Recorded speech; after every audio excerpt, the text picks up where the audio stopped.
Buenos días, buenas tardes, buenas noches. En este video vamos a hacer un breve análisis de dar toda la información en relación a lo que fue el triunfo de River 3-0 sobre Belgrano ayer por la tarde-noche en el Estadio Monumental, en un encuentro en el cual verdaderamente los dirigidos por Martín de Micheli fueron muy superiores de principio a fin al equipo rival. Y hago hincapié en esto porque siempre en algunos partidos donde el equipo va ganando, da la sensación de que te lo pueden empatar cuando no metes mucho goles, da quizás esa sensación de que no se da toda la garantía defensiva como para que el equipo pueda sostener el resultado más allá de que solamente vaya ganando por un gol.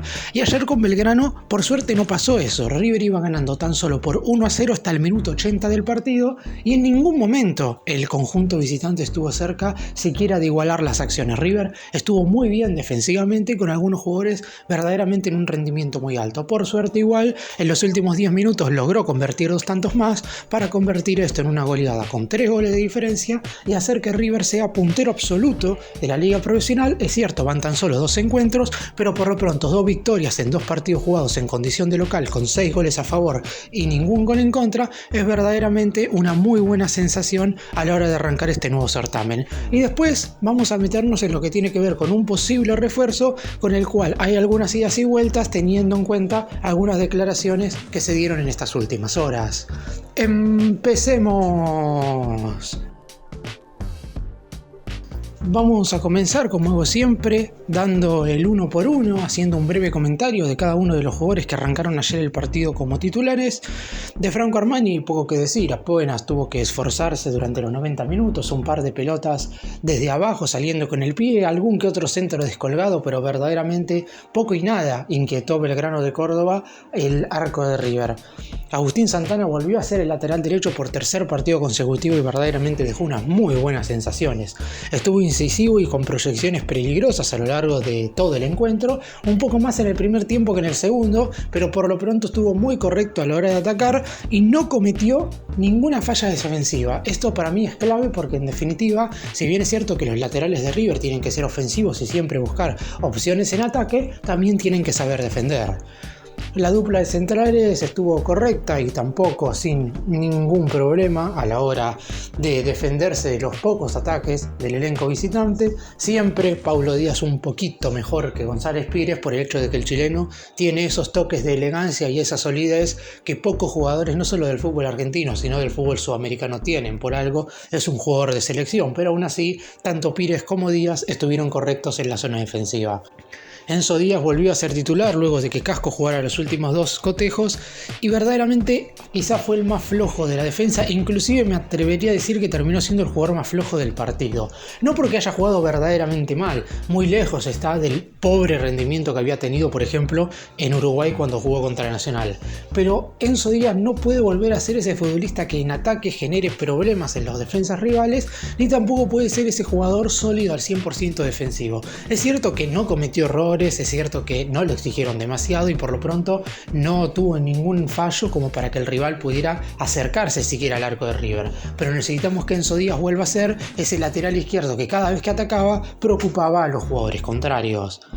En la mitad de la cancha Nicolás Fonseca volvió a jugar como único mediocampista central. Creo que estuvo bien a la hora de cortar el balón, pero le sigue faltando formar parte más continuamente del circuito del equipo, de esos pases que tienen que seguir ayudando a agilizar el juego. A veces Fonseca da pases bastante intrascendentes a sus costados y se notó mucho cuando entró Craneviter, que sin ser verdaderamente un jugador hoy superlativo, porque hace mucho que no juega con continuidad, por lo menos mostró una cara distinta a la hora de pasar la pelota, pero Fonseca a la hora de cortar a los rivales estuvo de manera correcta.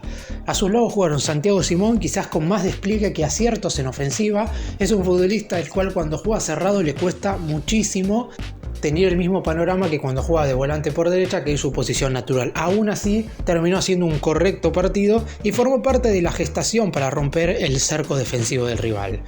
Ezequiel Barco tuvo otro partido correcto. Me parece que en los flojos momentos de River, cada vez que la agarra Barco, siempre hay algo que puede suceder. Es verdad que no estuvo preciso en los últimos metros y por eso hubo algunas jugadas que terminaron teniendo definiciones desacertadas.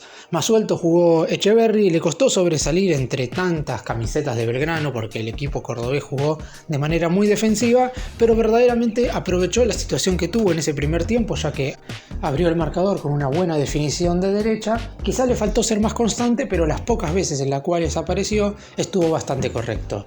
Y los delanteros, Pablo Solari, ¿qué se puede evaluar de Solari? ¿Qué jugador difícil verdaderamente de analizar? Porque es un futbolista que, de no ser por él, seguramente River hubiera generado la mitad de las situaciones de gol que generó, porque Solari es un jugador que fuerza todo el tiempo a la defensa rival y que en definitiva sabe muy bien desmarcarse y jugar en velocidad. Ahora también es cierto que todas esas situaciones de gol que genera terminan en un 80% siendo mal definidas, porque el futbolista en cuestión a veces agacha la cabeza, a veces termina concretando mal esos cierres y por eso mismo no termina de ser ese jugador ejemplar. Por lo pronto marcó el tercer gol y me parece que terminó igual redondeando un buen partido.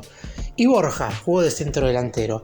Lo raro de Borja en este caso es que jugó un muy buen partido sin convertir goles. Y digo raro porque generalmente cuando sale del área al colombiano le cuesta muchísimo. En esta oportunidad se puede decir que jugó mejor afuera del área que dentro y por eso también terminó redondeando un gran encuentro. En la segunda parte ingresaron en primera instancia Craneviter y Nacho Fernández, los dos con ingresos correctos, sin super destacarse, pero Craneviter por lo menos ordenó el centro del campo y Nacho dio la asistencia del tercer gol. Después le tocó entrar a Colidio, que terminó marcando el segundo tanto, y por último entraron Palavicino y Mastantuono, básicamente a jugar algunos minutos. Ahora toca analizar el partido dividiéndolo en los dos tiempos. Una primera etapa donde River era amplio dominador del balón, llegó en un momento a tener el 80% de la posesión de la pelota, pero verdaderamente no estaba generando una gran cantidad de situaciones. Antes del gol de Echeverri, que terminó siendo a los 35 minutos de la etapa inicial, River tuvo 4 situaciones de gol. Un tiro libre de Barco que pegó en el travesaño, que terminó siendo la más clara de todas. Un tiro libre de Echeverri que terminó muy bien sacando al córner el guardameta del equipo pirata. Un taco de Borja luego de un centro de Solari, una jugada que estuvo quizás un tanto forzada por la definición del colombiano, pero terminó siendo clara por el hecho de que si el arquero no estaba ahí parado era gol. Y después posteriormente también un cabezazo de Solari no tan peligroso que se fue arriba del travesaño, pero que terminó siendo bien construida la jugada previa. Ninguna verdaderamente fue una situación clara. La más cercana fue el tiro libre de Barco, pero claramente es una jugada individual.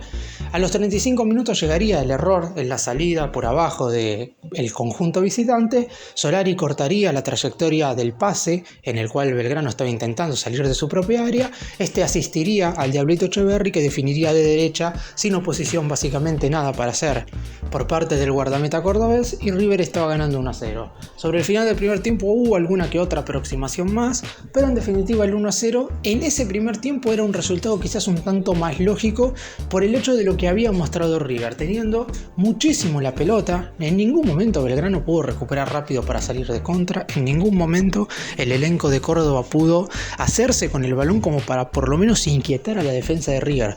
Toda esa primera parte fue absolutamente dominio absoluto del elenco dirigido por Martín de Michelis. Faltaba profundidad, en parte porque algunas decisiones eran mal tomadas en los últimos metros y en parte también porque Belgrano fue a defenderse con una línea de 5 que básicamente no se movía de su propia área. Siempre es más difícil ingresar al área rival y estar fino en los últimos metros cuando el rival tiene a la mitad del equipo metido en su propia parte del campo. Pero igual eso a River no lo incomodó y me parece que lo más positivo es que defensivamente no sufrió. Como dije al principio, River, si bien es cierto en el Monumental tiene que jugar bien, también tiene que estar preparado para ganar simplemente 1-0. Hay algunos partidos en los cuales seguramente les toque ganar 1-0 y no tiene que desesperarse. Por suerte en el segundo tiempo pudo abrir más el partido y meter más goles, pero por lo pronto tiene que estar preparado absolutamente para todas las circunstancias. En el segundo tiempo ya la cosa fue totalmente distinta y River sí empezó a generar situaciones de gol absolutamente por todos lados. Con la necesidad de al menos lograr un empate, Belgrano se adelantó un poco más en el campo de juego y si bien es cierto, lo repito una vez más, no logró inquietar a Armani nunca. En ningún momento del partido verdaderamente River tuvo posibilidad de recibir un gol. La realidad es que el equipo de Córdoba intentaba por sus propios méritos, haciendo lo que podía, generar al menos algo de preocupación en la última línea defensiva de River. Sin embargo, no sucedió.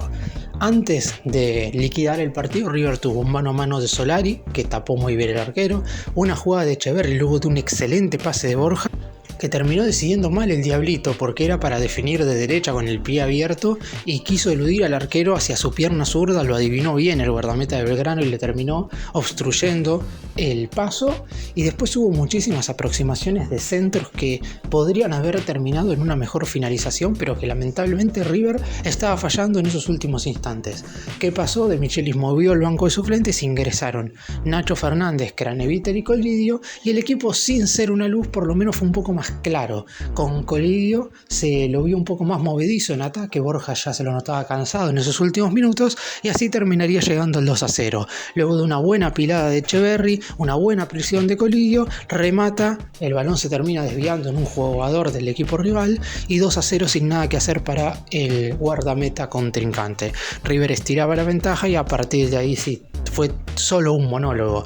Nada pudo hacer Belgrano en ningún momento. Igual el equipo cordobés estuvo cerca siquiera de convertir un gol, pero cuando va ganando tan solo por 1-0, más allá de que el rival no merezca absolutamente nada, en algún centro, en algún rebote, en algún disparo de media distancia, cualquier situación puede significar que te igualen el partido. Por eso mismo era necesario que River convirtiera el segundo.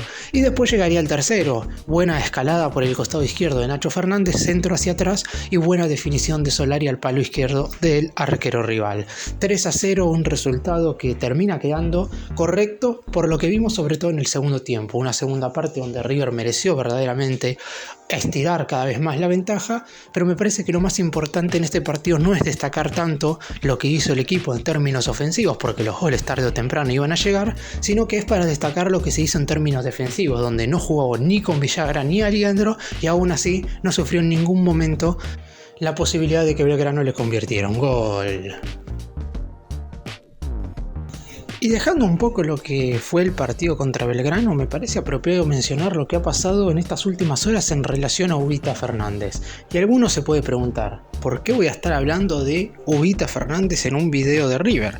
En definitiva, durante estas últimas 48 horas surgió la información de que River tiene prioridad de compra por el atacante de Defensa y Justicia, teniendo en cuenta que cuando se cerró el acuerdo de la transferencia de Agustín Santana a finales de enero de este año, ambas dirigencias llegaron a un acuerdo de que si River ponía antes del 31 de mayo $750.000, se hacía con el pase del actual atacante del elenco de Florencio Varela.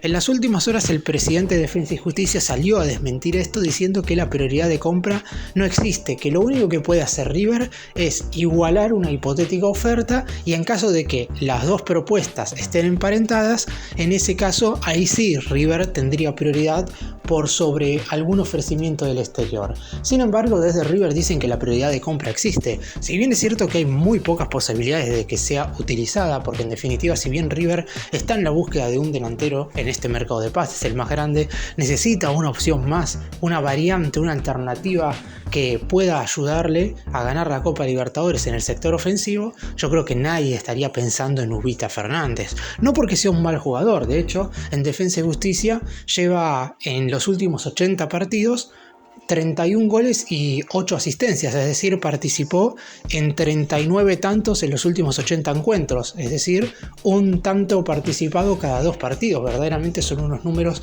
muy positivos, pero estamos hablando de un jugador que en su momento, por ejemplo, ya pasó por San Lorenzo y no dejó buenas sensaciones. Eso no significa que en River no pueda rendir, está claro, pero me parece que por los nombres que vienen surgiendo con posibilidad para hacer refuerzos de River en la delantera, y no sé si Ubita Fernández estaría cercano a ellos. Luciano Rodríguez del Liverpool de Uruguay es el nombre que más ha sonado. Dependerá mucho de lo que haga el Girona de España. Si el conjunto europeo le permiten participar de la próxima UEFA Champions League, lo más seguro es que paguen los 15 millones de euros para contratarlo y en ese caso River quedará totalmente afuera de la pelea. Y después está el caso de José Manuel López del Palmeiras. El delantero argentino creyó que iba a tener más minutos, empezó con bastante recorrido, pero después fue perdiendo el lugar. Ahora creía que a mitad de año también con la salida de Endrick al Real Madrid iba a jugar mucho más, pero a su vez también el Palmeiras está en búsqueda de otro delantero, por lo que López podría salir. Sin embargo, River tendrá que poner alrededor de $10 millones para contratarlo. Por lo pronto, si es verdad, lo de la prioridad de compra de Ubita Fernández únicamente serviría para contratar un delantero barato, porque $750.000 verdaderamente es un número muy bajo y que River puede permitirse. Ahora, la inversión para contratar un atacante de jerarquía no debería ser de $750.000. La Secretaría Técnica comandada por Enzo Francescoli debería ir en búsqueda de un delantero de verdaderamente nivel internacional a nivel sudamericano que le dé al equipo la experiencia necesaria como para poder ganar la Copa. Tiene River que traer un refuerzo que todos digamos, este es el jugador para ganar la Libertadores. Después vemos si empieza siendo titular, si termina siendo suplente, si compite con Borja, si puede compartir delantera con Borja, si es el suplente de Borja, si le quita el lugar a Borja. Todo eso dependerá del rendimiento una vez llegue, pero por lo pronto, cuando sea refuerzo, tiene que ser un nombre que verdaderamente nos entusiasme a todos. No porque Ubita Fernández sea un mal delantero, pero no sería el jugador que seguramente la mayoría iría a buscar para justamente ganar la Copa Libertadores. Para cerrar y contar un poco de lo que viene, River no tiene básicamente tiempo de descanso y no lo va a tener de acá hasta que termine este primer semestre, y me parece bien que no lo tenga porque el equipo necesita seguir afianzándose. Próximo martes desde las 21 horas en el Estadio Malvinas Argentinas de Mendoza, el Millonario enfrentará a Temperley por los 16avos de final de la Copa Argentina, en un duelo que no debe subestimarse bajo ningún tipo de circunstancia. Es cierto que el rival es menor, que es de una categoría inferior y ni siquiera es de los conjuntos que hoy por hoy están siendo más importantes en la Primera Nacional, pero por lo pronto River tiene que estar a la altura de las circunstancias. No nos olvidemos que la Copa Argentina, si bien en cuanto a premios económicos no da absolutamente nada, el campeón clasifica automáticamente a la fase de grupos de la Copa Libertadores. River ya eliminó a Excursionistas en la fase anterior, le toca ahora jugar con Temperley y si logra eliminar al Gasolero, en la siguiente instancia juega contra Mitre de Santiago del Estero, otro equipo del Nacional B. Eso significa que puede el más grande enfrentar en las primeras 3 rondas a 3 equipos del ascenso y recién en cuartos de final se vería las caras con algún conjunto de primera.